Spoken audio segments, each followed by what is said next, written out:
U ovom videu napravit ćemo program koji će nam prikazati na koji način radi petlja for. Program treba raditi tako da se pritiskom na taster A petlja ponovi 10 puta ispisujući brojeve na displeju mikrobita.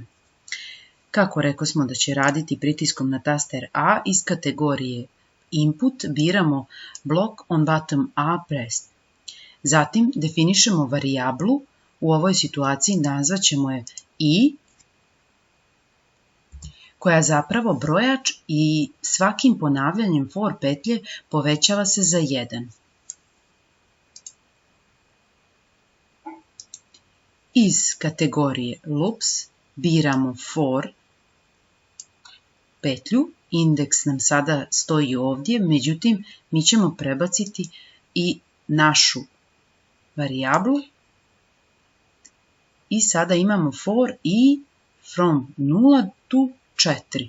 Međutim, mi smo rekli da će nam se brojevi ispisivati do 10, zato ćemo i ovu četvorku promijeniti u desetku. U ovoj situaciji doći će do ispisivanja brojeva od 0 do 10. Na kraju želimo sve to da se prikaže na našem displeju mikrobita i iz kategorije Basic pozivamo blok Show Number, prebacujemo ga u okviru petlje for i umjesto 0 također pozivamo varijablu i stavljamo je na mjesto Show Number I. Možemo probati naš program.